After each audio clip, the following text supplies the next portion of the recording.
उसके अगेंस्ट उन्होंने अच्छा स्टेप दिखाया था, बहुत बड़ा प्ले था। धर्म संकट में एक वैसी अप्रोच है, इट्स अ डिफरेंट स्टोरी, लेकिन ये किसी परवाह नहीं करती क्योंकि हम वो करते हैं जो हमें लगता है कि सही है। हमारे जो गानों का स्टाइल पहले आया, ओ माय गॉड में बड़ा एक मेलोडी थी मेरे, तो हम लोगों ने अपना स्टाइल म्यूजिक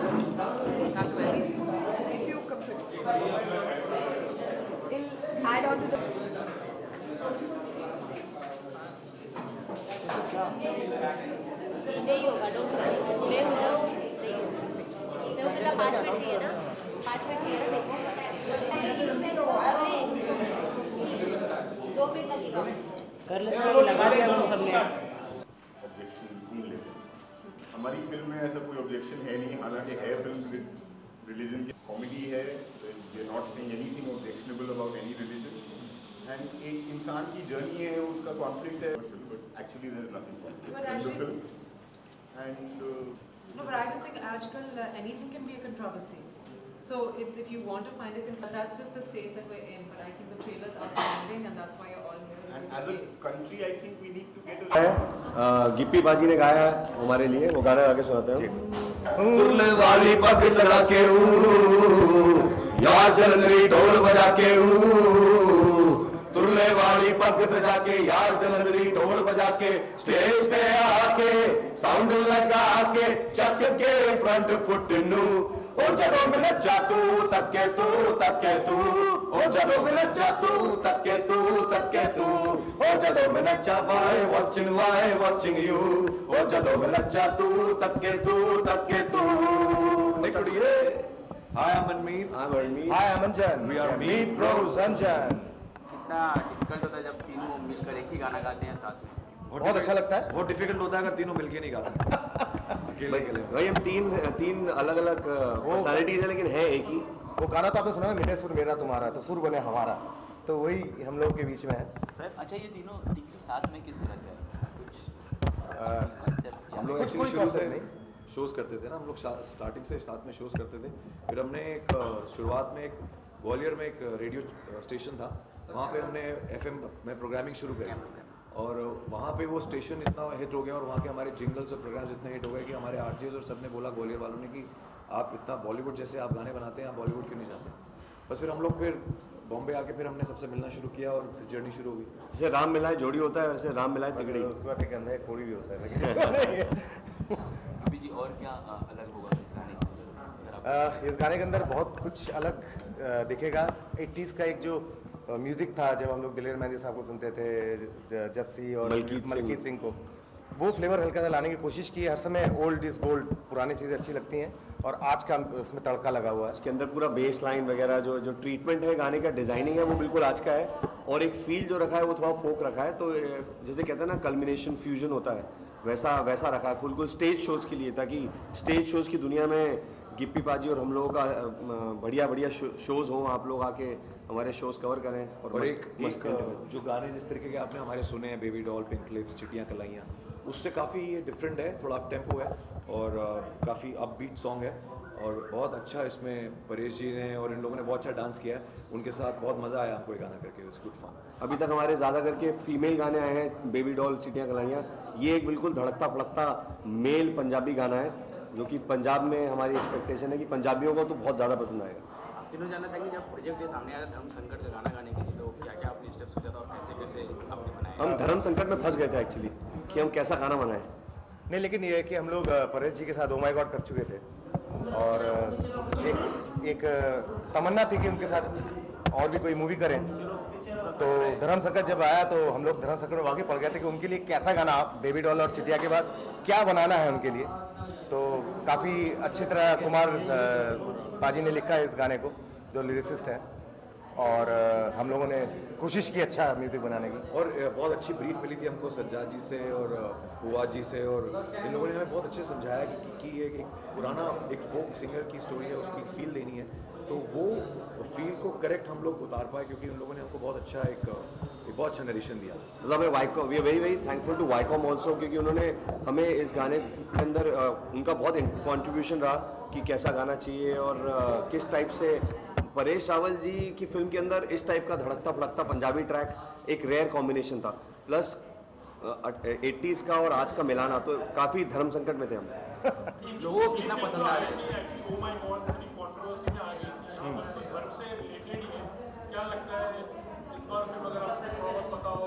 सर जब भी कोई जब भी कोई सच्चाई दिखाई जाएगी वो हमेशा कंट्रोवर्सी तो होगी, क्योंकि जो बात सच्ची होती है वो कड़वी भी होती है और वो बहुत लोगों को अच्छी नहीं लगती।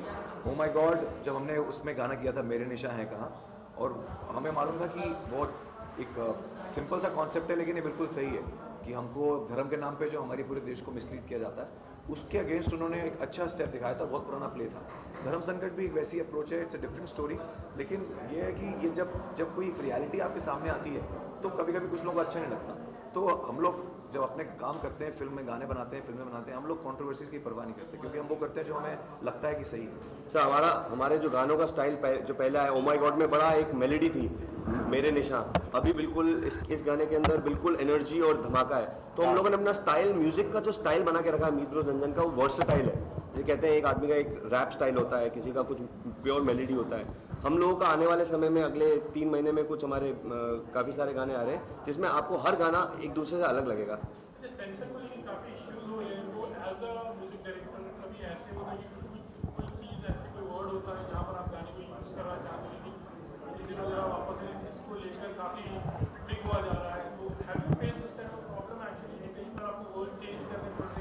हमने ये हमारी एक फिल्म आई थी शराफत की तेल, उसमें हमने गाना किया था सेल्फियाँ। उसमें 2-3 चीज़ें थी जो सेंसर को ठीक नहीं लगी तो वो हमको चेंज करनी पड़ी, लेकिन बाकी जगह जहाँ डिजिटली गाना रिलीज़ किया है वो ऐसा ही किया है। तो होता है क्योंकि हमको गाने वो बनाने पड़ते हैं, जैसे आज धर्म संकट के लिए हमने गाना बनाया है, ओ माय गॉड के लिए मेरे निशा बनाया है, कल हमारी दूसरी फिल्म आ रही है मस्ती ज़्यादा, तो उसमें हमको अब क्योंकि अडल्ट फिल्म है तो हमको उसके हिसाब से गाने बनाने सिचुएशन के हिसाब से गाने बनाने पड़ते हैं। तो जब प्रोड्यूसर्स इतना पैसा लगा रहे हैं तो हमें वो ऑनर करना पड़ता है क्योंकि हम उनके लिए काम कर रहे हैं। और तो स्क्रिप्ट की डिमांड है। हम कोशिश यही होनी चाहिए, देखिए कोशिश ये होनी चाहिए कि हमारे कल्चर और सभ्यता के हिसाब से लिरिक्स लिखे जाएं, लेकिन हम अब जो ये शुरुआत होनी चाहिए स्क्रिप्ट से और प्रोड्यूसर से कि अगर वहाँ से हमें इंस्ट्रक्शंस मिलेंगे कि नहीं आप क्लीन गाने बनाओ, तो हमारी इच्छा यही है, हम सबके साथ हैं कि बिल्कुल क्लीन गाने ही बनने चाहिए, हमारा ओपिनियन है। पर ये जो फिल्म्स बनती हैं ये एक सेक्शन के लिए बनती हैं, ऐसी एक सेक्शन है हमारी कंट्री में। जैसे ब्रांड मस्ती ने 100 करोड़ किए थे, तो अब वो 100 करोड़ कैसे हो गए? लोगों ने जाके पैसे दिए ना फिल्म देखने के लिए। तो there is a section in our country who wants to watch these kind of films. उनको ऐसे गाने पसंद है तो हमको उनको केटर करना पड़ेगा। हम उनको ये नहीं बोल सकते अरे नहीं आप तो हमारे देश के हिस्से ही नहीं है, आपका कल्चर कुछ और है। हम तो म्यूजिशियंस हैं, हमें क्रिएट करना है और हमें हर किसी के लिए क्रिएट करना है। तो जो चीज़ आपके लिए बनाई नहीं गई है उसको ना सुनिए ना देखिए, इसलिए उस पर हल्ला मचाने की जरूरत ही नहीं है क्योंकि वो आपके लिए है ही नहीं। लेकिन हमारी पहली कोशिश यही रहती है कि हम गाने क्लीन ही बनाएं। जैसे बेबी डॉल आप देखेंगे बिल्कुल हैंगओवर सलमान भाई के साथ किया था, बिल्कुल क्लीन था। हैंगओवर में यूथ, तो हमारी कोशिश वही रहती है। बाकी कुछ जैसे उन्होंने बोला कि कुछ सेक्शन है वो सुनना चाहता है तो स्क्रिप्ट वो डिमांड करती है, स्क्रिप्ट डिमांड करती है तो गाने भी वैसे। और जहाँ तक आप इसकी बात कर रहे हैं वर्ड्स के बैन होने की, एक्चुअली इतनी हमारी भाषा इतनी वाइड है कि उसमें समझ अब बहुत मुश्किल है तय करना कि इसमें कौन सा वर्ड यूज़ किया जाए कौन सा नहीं है। तो काफ़ी कॉम्प्लिकेटेड है, इट्स नॉट वेरी सिंपल और इतनी आसानी से ये ऐसे समझ में भी नहीं आएगा। चलिए लास्टली जाते जाते गाना गा लीजिए जो आपने गाया था। वही तुलने वाली हम अपनी हमारी फिल्म आई थी किक, उसमें हमने सलमान भाई को गाया था तो वो गाना हम चाहते हैं कि धर्म संकट जो 10 अप्रैल को रिलीज हो रही है आप सब जाके देखें, जरूर देखें। और उसका और उस फिल्म का जो हैंगओवर रहेगा जो हमने सलमान भाई के लिए गाना किया था जो हमारे दिल के बहुत करीब, वो जाते जाते हम आपको गा के सुनाएंगे। होठों पे दिल ने रख दी दिल की बातें, समझा नहीं ये दिल इसको हम तो रह समझाते।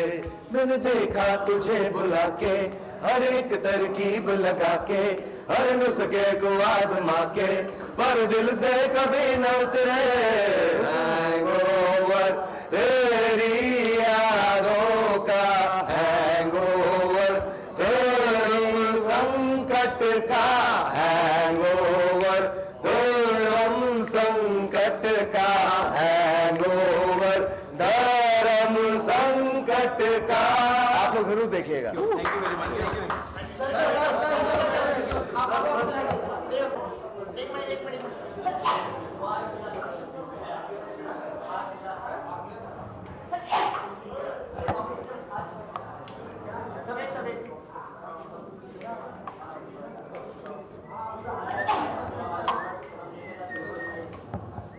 Thank you.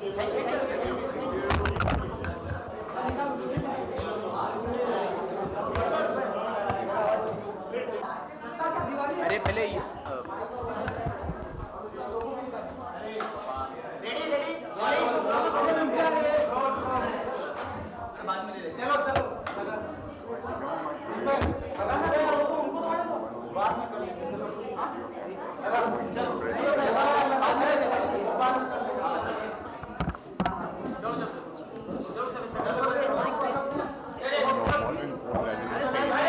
insane. There weren't as many channels and all of that. And yeah, it wasn't. I mean, I wasn't covering the entertainment, business press conferences and things like that. Or you went to an art exhibition. चलो start चलो There's Sajal, there's Sophie. She's supposed to come. we'll do it later on.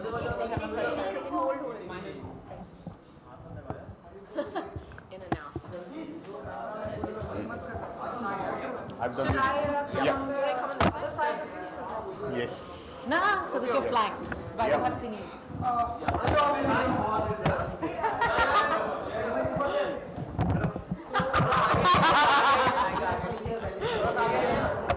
चालू आपको भूमि और sir कढ़ाई में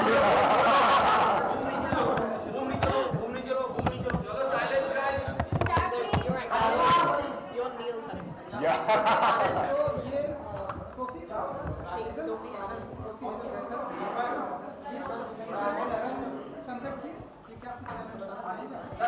ये हम बताएं कि आप बताएं? बताइए ना.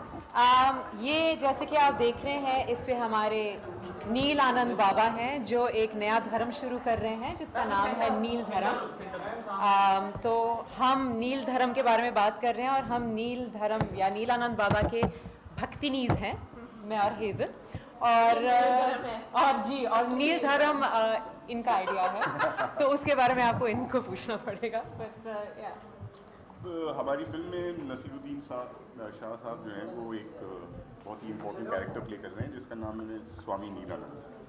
तो वो काफ़ी क्वर्की इंटरेस्टिंग किस्म के बाबा हैं, मोटरसाइकिल चलाते हैं, गॉगल्स पहनते हैं, और ये दोनों लोग बहुत खूबसूरत लोग, उनकी सबसे फेमस भक्तिनीज हैं। जी आप लुक के बारे में तो सब नील आनंद है, तो हर चीज़ नील है। नील और क्या बताऊँ? Yeah, that's it. जैसे कि आप लोगों ने देखा है ऑलरेडी, इसका एक प्रमोशनल गाना आ चुका है जो है नील आनंद बाबा। तो हमारी यही उम्मीद थी कि ये सबका नया एंथम बनेगा। बहुत कम रिलीजन्स हैं जिनका एक फंकी सॉन्ग एंथम होता है, तो हमारा जो है बहुत ज़्यादा फंकी और ट्रेंडी एंथम है। तो हम यही उम्मीद कर रहे थे कि सब लोग इस नील धर्म को जल्दी से फॉलो करें। फवाद साहब, किस तरह का जोखिम इस तरह का सिनेमा बनाते वक्त नजर आता है, क्योंकि बहुत ही बातें बयान के तौर पे भी ली जाती हैं फिल्मों में? देखिए, जब आप फिल्म बनाने की तरफ चलते हैं तो जोखिम तो बहुत सारे आते हैं, और शायद हमारे मुल्क में इस वक्त ये भी हो गया है कि फिल्म जब रिलीज़ होती है तो लोग अपने आप को पब्लिसिटी देने के लिए कुछ ऑब्जेक्शन ढूंढ लेते हैं। हमारी फिल्म में ऐसा कोई ऑब्जेक्शन है नहीं, हालांकि है फिल्म रिलीजन के बारे में, लेकिन कॉमेडी है। We are not saying anything objectionable about any religion, and एक इंसान की जर्नी है, उसका कॉन्फ्लिक्ट है, so there is a lot of fun in the film. It might look like there's something objectionable or something that people might find controversial, but actually there's nothing controversial in the film. And at least people are talking about the film, right? No, but I just think आजकल anything can be a controversy. So it's if you want to find a controversy in anything, you'll find it in anything. हमने blue पहना है, उसमें भी controversy आ सकती है. But that's just the state that we're in. But I think the trailer's outstanding, and that's why you're all here, because And as a country, I think we need to get a little more thick-skinned. We can't be objecting to any and everything कि साहब हमको ये बुरा लग गया या हमको वो बुरा लग गया. We need to have the ability to laugh at ourselves and our own things. You cannot laugh at yourself, or can you laugh at? एक तरह से क्रिएटिविटी पे हम आजकल बहुत पहरा देखते हैं, बहुत सारी चीज़ें नजर आ रही हैं, इस बात को किस तरह से देखते हैं? Yes, of course. If you're being told that you can't do this and or your character cannot say this word or whatever, then you might as well tell us what to make. So any kind of zor zabardasti about anything is not a good idea. We live in today's times where even when you ban something, it's impossible to ban, right? You ban a documentary and then you put it on YouTube and then the government takes it off YouTube. By the time it's taken off YouTube, it's on so many other websites that it's impossible to ban, right? So banning anything is never the right approach to anything, right? If you don't want to see it, you have your own choice. It's not like we're going to force anybody to see anything of it. Film के बारे में कहा जा रहा है कि ये एक ब्रिटिश कॉमेडी का एडेप्टेशन है, क्या कुछ बातें इस लिहाज से? जी, जिन लोगों ने इस फिल्म को प्रोड्यूस किया है, that is Sajjad Chunawala and Shariq Patel, they own a company called Trigno media, they had the official rights to this British film called the Infidel. उसके बाद जब उन्होंने वो राइट्स एक्वायर कर ली, then we went on the process of making this film, which is we first went to Kundan Shah Sahab to script the film. So his team of writers has written the film. Then we got these stalwarts to agree to act in the film and this wonderful journey of making the film. And now we're at this point, we just want it to be out and everybody else to love it as much as we love it. Sophie, जब आपको बताया गया कि आपको भक्त बनना है नीलकंठ बाबा का, तो नीलानंद बाबा का, जी, क्या कुछ फीलिंग थी? मुझे बस यही लगा कि लोग सोफ़ी को इस नए अवतार में ज़रूर देखना पसंद करेंगे, क्योंकि ग्लैमरस अवतार सबने देख लिया है, ये भी कुछ कम ग्लैमरस नहीं है, थोड़ा अलग है. लेकिन मुझे इस फिल्म के बारे में कुछ शायद 2 सालों से पता है, क्योंकि इस फिल्म के जो प्रोड्यूसर हैं सज्जाद मेरे बहुत पुराने दोस्त हैं, तो उन्होंने मुझे बताया था कि वो इस किस्म की फ़िल्म बना रहे हैं. और फिर काफ़ी वक्त तक हमारी बात नहीं हुई. फिर जब मैं झलक दिखलाजा कर रही थी, एक दिन उनका फ़ोन आया कि मुझे कोरियोग्राफर चाहिए. मैंने कहा किस लिए? नसीर साहब से कुछ कराना है. मैंने कहा नसीर साहब से क्या कराना है आपको? तो फिर मैंने अरविंद को सजेस्ट किया, जिन्होंने मेरे साथ हंगामा हो गया किया, और बस बात वहीं तक ख़त्म हो गई. और फिर अचानक एक दिन उनका फ़ोन आया कि आपको मेरी फ़िल्म के लिए कुछ करना है और कुछ 1-2 अलग सी चीज़ें हैं वो भी करनी है, तो will you do it? And I can't say no, because I have to say कि it's the most incredible team. और जैसे कि आप देख रहे हैं, अगर परेश साहब, नसीर साहब और अन्नू कपूर जी ने इस फिल्म को किया है, that too with a first time director, first time producers, that speaks volumes about the kind of film this is. So it's just an honor to be associated with it. और लोगों को Do You Know Baby पसंद आ रहा है, नीलानंद की भक्तिनी पसंद आ रही है, तो बहुत ज़्यादा अच्छा. तो हाल ही में कई सारे बाबा का नया रूप निकल कर सामने आया है, उन्हें जेल तक भी जाना पड़ा है. तो ऐसे मतलब कोई रूप आया? आप हमें सलाखों के पीछे डालना चाहते, कैसी बातें कर रहे हैं आप?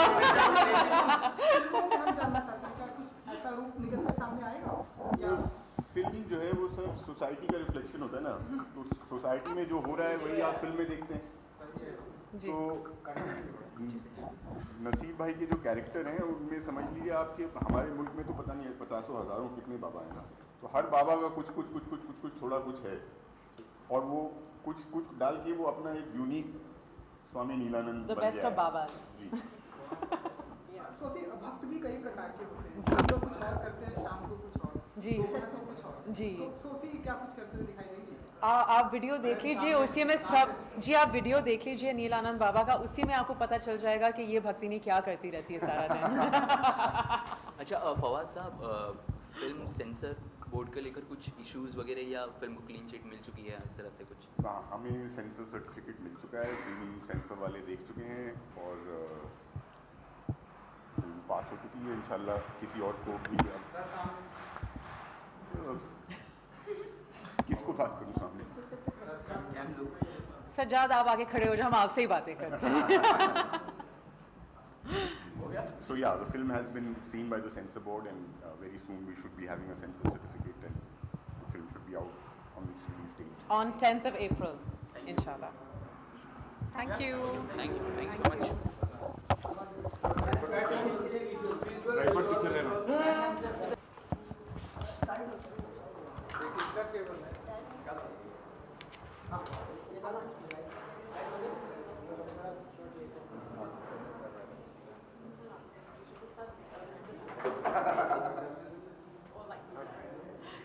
I don't know.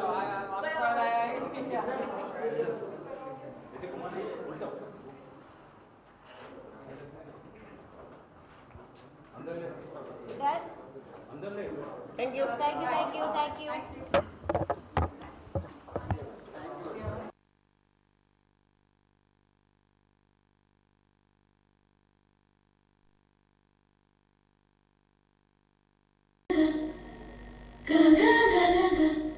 मैं तो चाहता हूँ कि गाना लाइक आपके गाने क्रांति जी के गाने की तरह बुमड़ी बड़ाली से भी बड़ा